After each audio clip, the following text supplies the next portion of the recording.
Okay, so imagine this. A farmer in the middle of rural India. They want to know about some government program. Okay. And instead of having to, go somewhere or even like fill out a form, Yeah. they can just ask their phone in their own language. Wow. And boom, AI gives them the answer. That's powerful. It's pretty amazing. That's just like one example of what AI is doing in India these days. You sent me a ton of articles and research about all this, so I thought let's really dive in. Yeah, let's unpack this. Yeah, see what's going on and what we can learn. Absolutely. So one thing that really struck me is, like, India is obviously a tech powerhouse. Huge. Global, right? We all know this. But we haven't seen, like, an Indian ChatGPT yet. That's an interesting point. I mean, you'd think with all that talent, there'd be something like that coming out of India. Yeah. So to try to figure this out, we've got this panel discussion. It was from the NDTV World Summit. Oh, cool. So they had some heavy hitters, like Nikki Parar. She co-founded Essential AI. She actually used to be an AI researcher at Google. Wow. And Dr. Rohini Schatz. She's the CTO for Microsoft India and South Asia. Big job. Yeah, very impressive.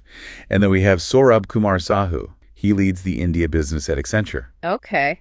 So like right off the bat, first question, is AI development in India, like, keeping up? Are they moving fast enough? Good question. It's moving so fast everywhere. Well, Nikki Parar, she's been working in this space since, stay this, 2015. 2015. Wow, that feels like ages ago in the AI world. Right. That was like the ancient times of, ChatGPT and all that. Basically, It was all very experimental back then. So she's seen, like, firsthand how much things have changed. it's been an explosion, and she must have some amazing insights from seeing it all happen. Right. And one of the things she talked about, which I thought was fascinating, was that, they took a language model like ChatGPT, and they were able to tweak it to answer those farmer questions. Really? In India, I mean. That's incredible. Like how quickly they could do that. Just a few weeks That's fast. after ChatGPT launched. Yeah. So it really shows, like, how quickly this stuff can be, like, localized and customized. That's really promising. If you can tailor something that powerful that quickly, think of the possibilities. Exactly. And Dr. Schatz, she had this great point about this being like this huge opportunity for India. She really sees AI as this, like, driving force for growth, not just economic growth, but, social progress too, like making things better for everyone. I like that. Making it work for everyone, not just a select few. Right. It's not just about like making profits or whatever. It's about, using this technology to lift people up. And that really ties in with what Saurabh Kumar Sahu was saying. He talked about this idea of AI for India by Indians. I love that phrase, AI for India by Indian. Right. And he even compared it to Manuvrat. Okay.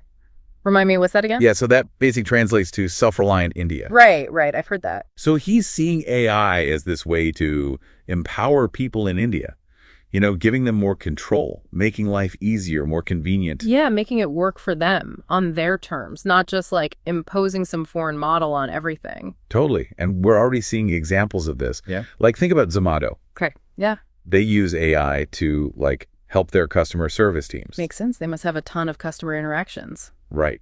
And it's probably, like, more efficient, And then there's AI being used in banking for fraud prevention. Oh, yeah, that's a huge area. It's happening behind the scenes in ways that most people don't even realize. Absolutely. I mean, you don't think about it when you're just like using your banking app or ordering food, but AI is there making it all work. It's kind of wild. And, they all agreed this is just, like, the beginning. Really? Like the tip of the iceberg? Yeah.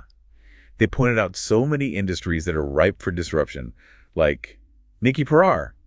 She thinks coding is being transformed already. Oh, interesting. Like, how's that working? Well, she sees the real potential as AI being able to learn from experts in all sorts of fields. Ah, I see. So it's not just about automating the coding itself. It's about using AI to, like, capture and share that expertise. Exactly. So it's like everyone could have access to this, like, vast knowledge base. Like everyone becomes a specialist in everything. It's a little mind-blowing when you think about it. But, Dr. Schatz, she was really focused on healthcare and education. Okay, yeah, those seem like obvious areas where AI could have a huge impact. Oh, yeah. I mean, she had some really compelling examples. Like, imagine AI assistants helping doctors, keeping them up to date on the latest medical research. Especially like for those really rare diseases or something where it's hard to find information. Yeah. Or if you're a doctor in a remote area, like suddenly you've got access to all this knowledge. That could be a game changer for like rural communities. Huge difference. And then in education, she talked about how AI could help personalize lesson plans for each student. Whoa. Now that would be amazing. Like every student gets a custom curriculum. Yeah, so they're learning at their own pace in a way that like works for them. Especially in India, where classrooms can be so packed. It's hard to give everyone that individual attention. Yeah, that's a real challenge. And then, we have Saurabh Kumar Sahu, and he's like, we can't forget about the startups. He's all about the startup scene. Oh, yeah. He's like, AI can be huge for encouraging innovation within that whole ecosystem. Interesting. But how? Like, what does he see happening there? Well, he's really pushing for the shift in focus. He's like, instead of trying to build the next, like, billion-dollar unicorn, Right. he wants startups to concentrate on solving actual problems. I like that. Less about hype, more about impact. Totally. And he sees AI as a key part of making that happen. So it's like using AI to make startups more focused and effective. Exactly. So everything we've talked about so far sounds super promising. Yeah, a lot of potential. Yeah. But it makes me wonder, why hasn't there been a big AI breakthrough moment for India yet? I know. It's the question that keeps coming back. With all this talent, all this potential, where's the Indian ChatGPT? Yeah, it's kind of a paradox, right? It is. You've got all these brilliant people, like Indian engineers and researchers are leading AI efforts all over the world. Right, but somehow that big aha moment hasn't happened within India itself. That's what we're trying to figure out. But the panel had some interesting thoughts on that, which is what I want to jump into next. Okay, let's get into it. I'm curious to hear what they had to say. Yeah, me too. You know, it's funny. Yeah. We were just talking about AI solving problems. And now we're going to look at some real example. I know. It's like we planned it. I know. But like that farmer Yeah. using their voice to get info Right. about government programs. Yeah. I mean, that's such a powerful example It is. of how AI can help people Yeah. who might not have computers Exactly. or even literacy skills. It's about access, giving people information no Yeah. matter who they are.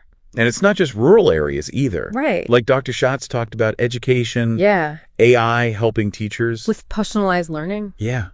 Like imagine a kid Okay. in a crowded classroom Yeah. struggling to keep up. They need extra help. And AI can give them that It's like a personal tutor. for every student, Wow. which is amazing. Yeah. And then in healthcare, Uh-huh. she talked about those rare conditions Oh, yeah. where it's hard to find information. I see. So a doctor Yeah. could use AI to get up to date. Like even in a remote area. Exactly. Imagine that. Wow. Like having a medical library. In your pocket. Yeah. And speaking of making things easier, Okay. I was thinking about banking Uh-huh. and fraud prevention. Oh, right. Saurabh Kumar Sahu. Yeah. Wow. So many people using digital banking. It's huge in India. AI can really help. Like analyzing all that data. Right. Spotting patterns. That we might miss. Yeah, it's like a super detective. And then there's Zomato, Okay. using AI for customer service. Makes things so much smoother. It really does. Both for the customer. And the company. Right. It's like AI is everywhere. It really is. But what about those startups? Oh, yeah. He was really passionate about that. Those startups using AI. Yeah. Like he wants them to shift their focus. Away from just chasing valuation. Exactly. He wants them to solve real problems. And he thinks AI can help them do that. Totally. It's about impact, not just money. I like that. And then there's that whole DPI thing. DPI. Yeah, digital public infrastructure. Oh, right. Like Aadhaar and UPI. Exactly.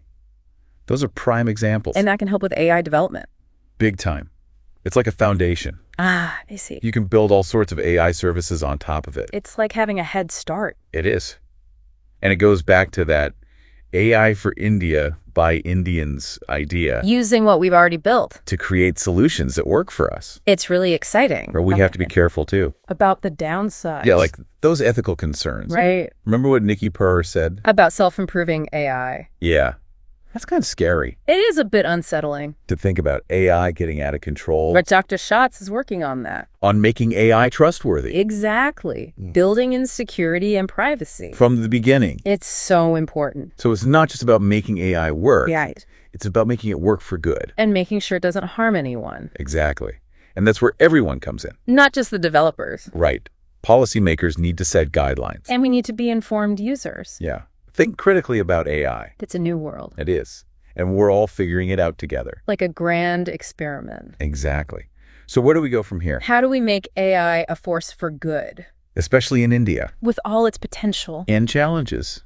Well, they had some ideas. Oh, yeah. Investing in education and research. Makes sense. To empower the next generation. To use AI responsibly. And not just the technical skills. Right, like critical thinking, too. Ethical awareness. Understanding the consequences. So good and bad. So we can make informed decisions. And it's not just about education. What else? Collaboration is key. Between who?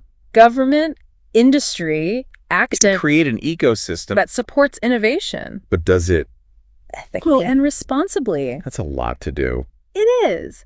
But they were optimistic. About India's potential. To be a global leader in AI. By using our strengths. Our talent, our spirit. Our commitment to progress. To build something special. That benefits everyone. Wow, that's inspiring. But let's get back to that question. About why India hasn't had its ChatGPT moment. Yeah, what do they say about that? Well, they suggested something interesting. Okay, I'm listening. Maybe India's big AI moment Yeah. won't be about copying ChatGPT, but about creating something new. Something different. Something uniquely Indian. To solve our own problems. And meet our own needs. That's a powerful thought. It is, isn't it? So what do you think? I mean, it's not about following someone else's playbook. Right. It's about carving our own path. Yeah, blazing a trail. And you know what's really cool? What?